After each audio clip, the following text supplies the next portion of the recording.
good morning again. It's nice to see some familiar faces here. It's been a minute since I've been able to be with you, and some familiar names there in the Zoom chat. So it's lovely to be with you again. In 1987, the founder of the Highlander Folk School, Myles Horton, and the Brazilian educational theorist Paulo Freire recorded a series of conversations that they had at the Highlander Folk School, trying to capture the essence of the work they did there, training activists and organizers, trying to capture something about the intersection of education and social change. Horton's approach was grounded in the small, local, grassroots education model exemplified by Highlander, locating itself squarely outside formal schooling in the United States. Freire's was centered within university and state-sponsored programs in his native Brazil.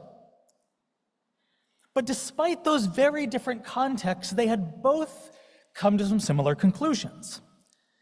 That real liberation can only come through participatory education, where people learn and act together.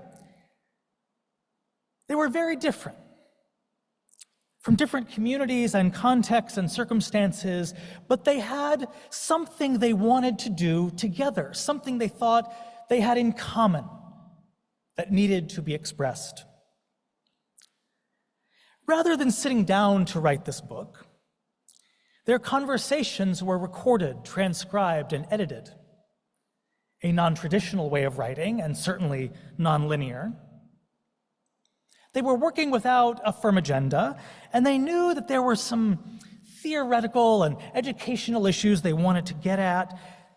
They had some idea of what they wanted to say, but it was hard to get started, and they couldn't quite see a way to get there.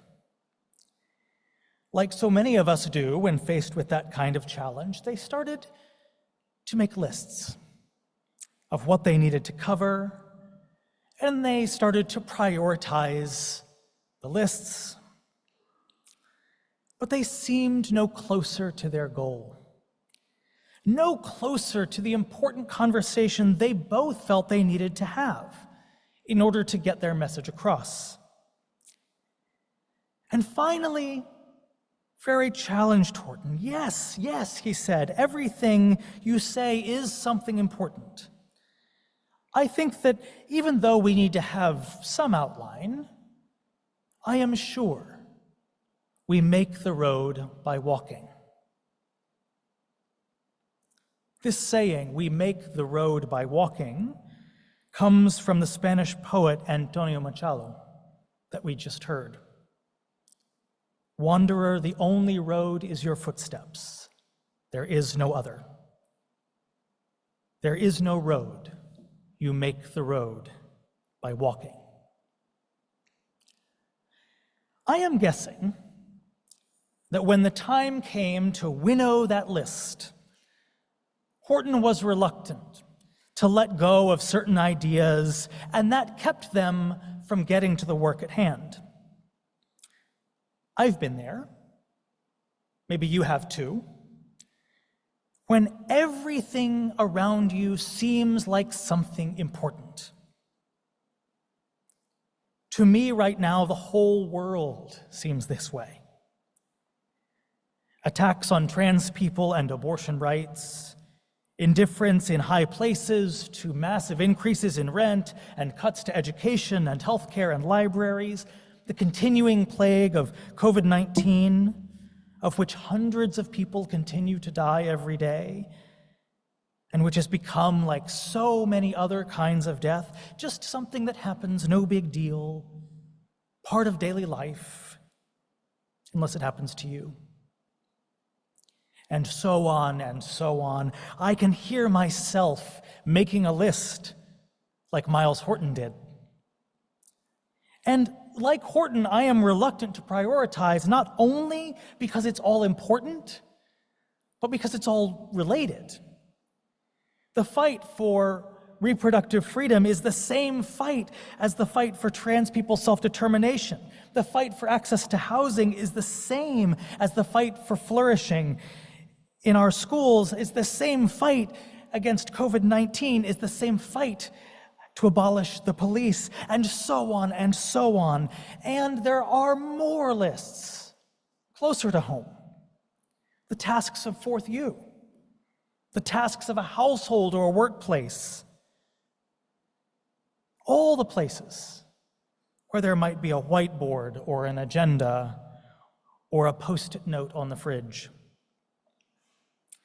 Those whiteboards and agendas and post-it notes have notes and thoughts and ideas and ambitions and tasks that are worthy and important. But it's a daunting task to figure out what is the most important and why and how to get started. Our idea of where we want to go is firm, but still kind of unformed, inchoate.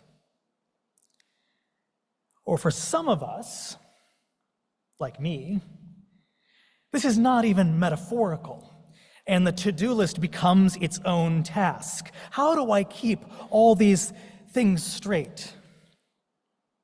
I won't ask you to own up to it now, but maybe you're like me and you keep a list of your lists.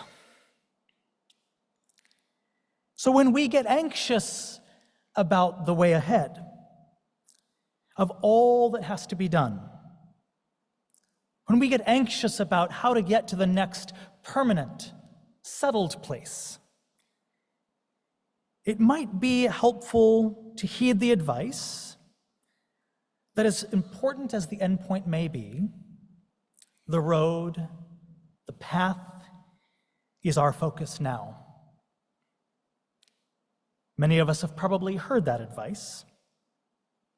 Focus on the journey. Good advice for staying in the moment. But I want us to think a little bit more about Machado's metaphor. Because to make the road by walking involves a different ask than focusing on the path. I don't know if any of you have ever walked a labyrinth. There are famous ones at different cathedrals in Europe, and they date mostly, I think, to the Middle Ages. They experienced something of a renaissance about 20 years ago. Many Unitarian Universalist congregations have them. And a labyrinth, importantly, is not a maze. There is only one path to the center, the physical center of the labyrinth, and, I guess, to one's own spiritual center. The body is engaged in making twists and turns, but the pathway, though twisty, is clear. Focusing on the path is the task, but the pathway is there. The road is made already. I worked for a while in Brentwood in Suffolk County in Long Island while I was living in Brooklyn. And it's possible to get on the freeway at one end of Long Island and arrive 60 miles later, not really having known what was along the way. What other choices and routes might have been available? I was working, actually, for an organization called Make the Road, organizing alongside mostly undocumented immigrants whose path forward was always a matter of steps, making the road by walking, since no long, unbroken road to the future was offered to them. The thing about a road is not just that it's unclear what's ahead, it's that the road's direction focuses the mind, forecloses other possibilities, makes agility and thoughtfulness and improvisation unnecessary. It means driving or walking right past the neighbors. I can tell you about Brooklyn. I can tell you about Brentwood. I can tell you about the road, but I can't tell you about the places in between. To make the road by walking, we need to be ready to notice what we encounter along the way, to take it all into account, to be comfortable with ambiguity, to be willing to take turns to keep moving forward, to revel in the mystery of what is around us, to enjoy the surprises along the way, to set out and make the way by walking, even if the path isn't totally clear. It seems like every time I come to you to preach, I say something like, "It seems to be a critical time in history." I don't blame you, and I don't blame me. I blame the critical time in history in which we live. So choosing where we might intervene, what the first step or two, what road we might take, seems like a daunting task. We can't see where we are going, even if there are still some concrete things that claim our attention. And I think those concrete things, whatever it is that is the next thing right in front of us, are a blessing, an on-ramp to the road, the one we make by walking, a chance to get our face out of the map and put feet to work. We need a path to get us out the door, to the destination, the goal. But when we can't see a path, only by setting forth can we find a way through. The steps we take may not lead to where we thought we wanted to go. The wanderings are indirect routes to understanding and meaning, but nothing is clear. Nothing is accomplished, no task completed, no adventure or journey begun without the first step that begins to make the path.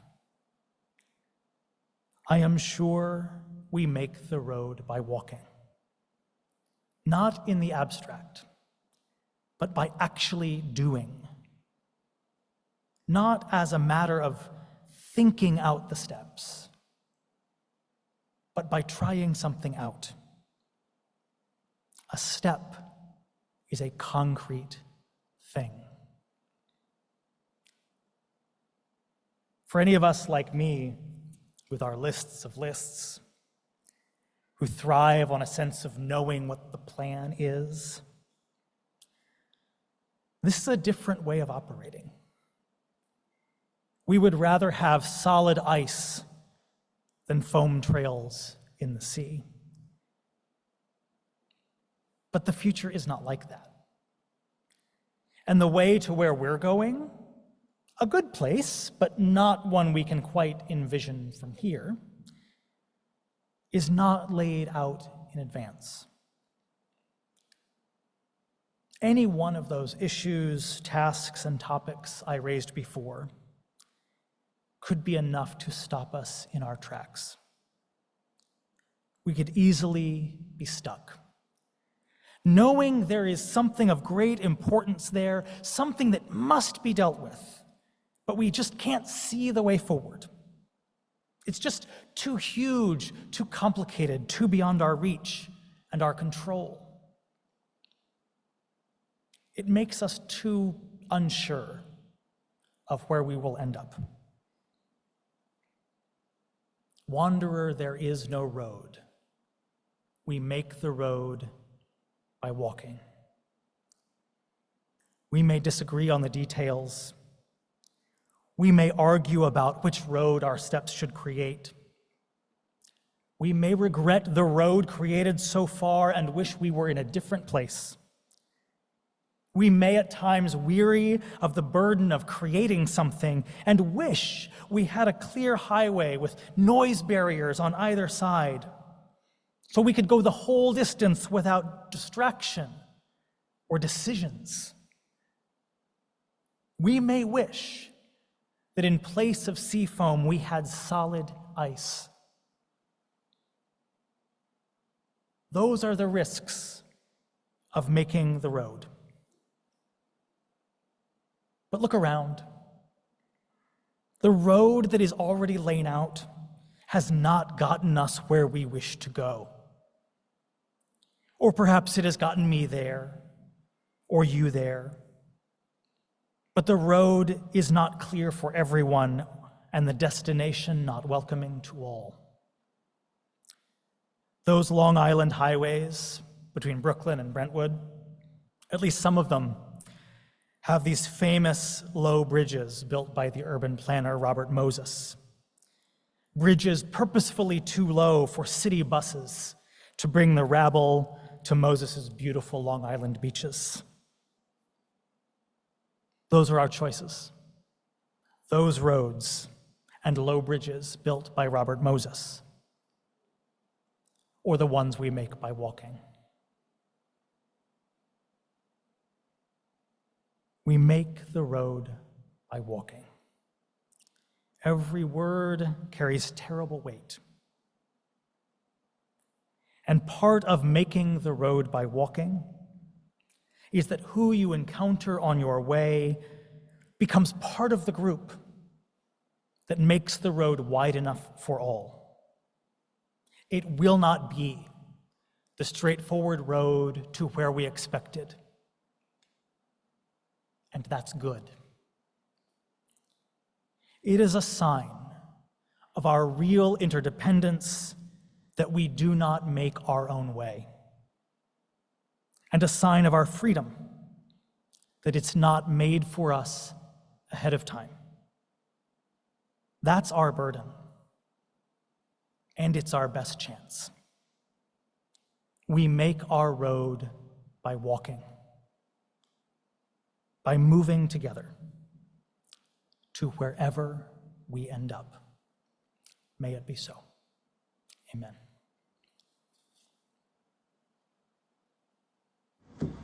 Hello, welcome to Fourth U's Getting the Message. My name is Kerwin Seeger. I use he, they pronouns, and I am the acting religious education assistant for Fourth U. And I'm joined today by our guest preacher. Hi. I'm Benjamin Van Dyne. I use he, him, and his pronouns. I'm the guest preacher this week.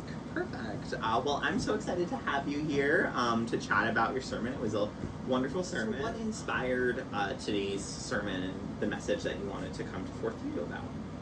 Yeah, I mean, I think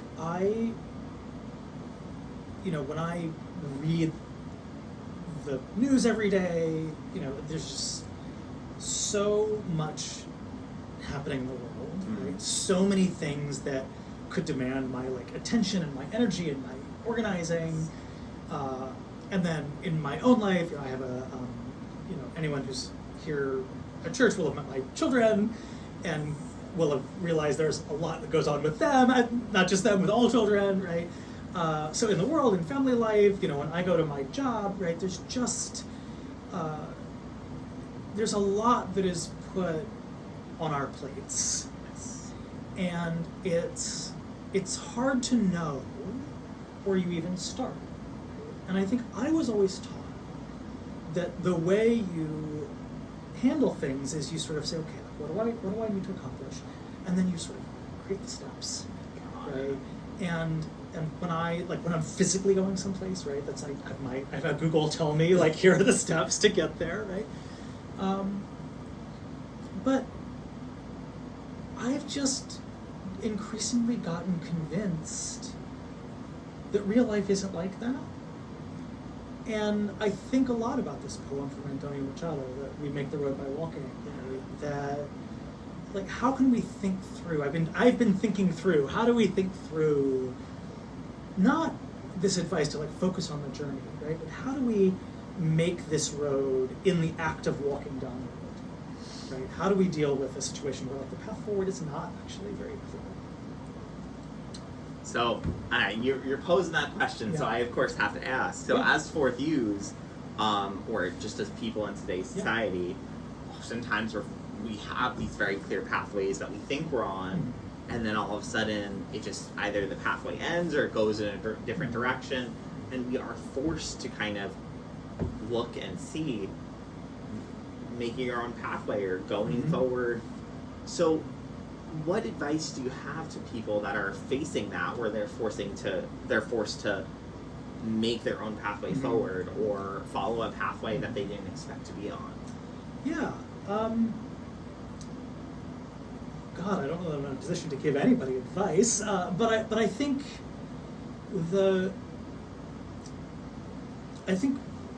for a lot of us, and again, I'm thinking a lot about like the metaphor of a road, right? And I mentioned in the sermon these Long Island highways that I used to travel, from Brooklyn to Brentwood, 60 miles.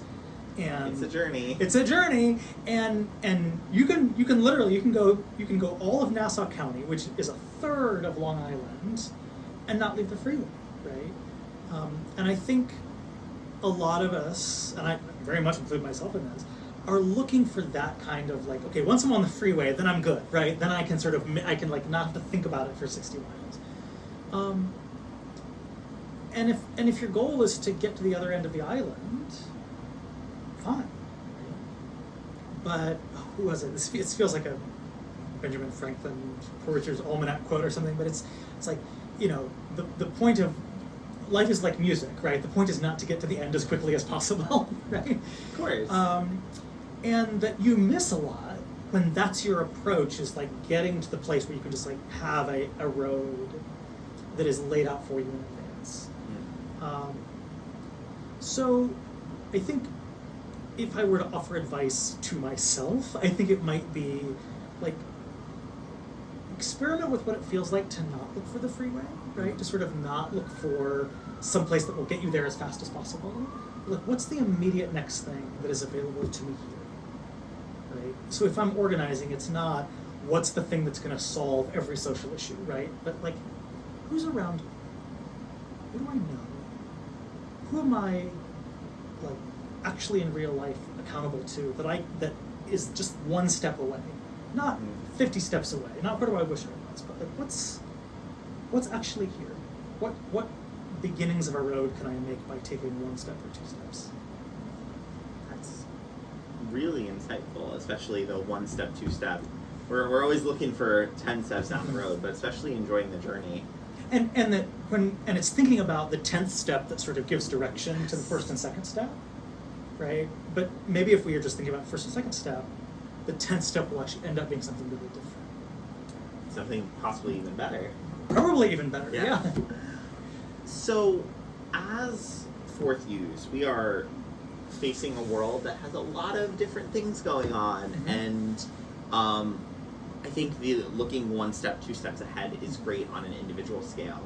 But are there any differences as we approach things on a global scale, as we look towards some of the global conversations that we're going to start having surrounding different societal ills?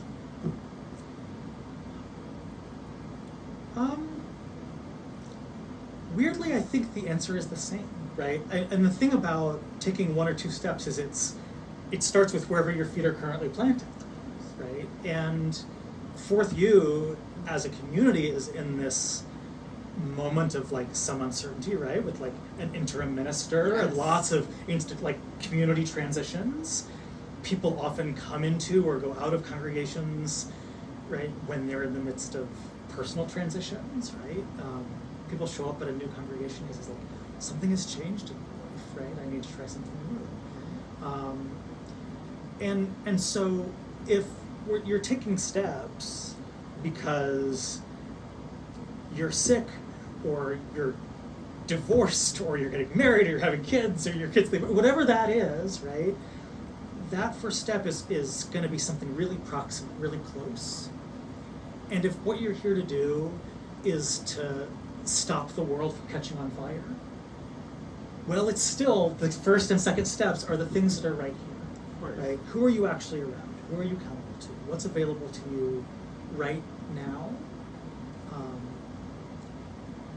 Because the 100th step, the 1,000th step, is not something you can do.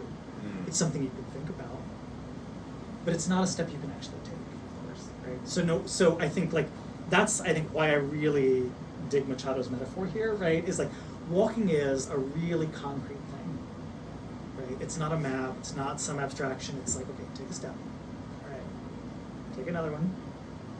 All right, look around, see where you're at. Take another one, take another one.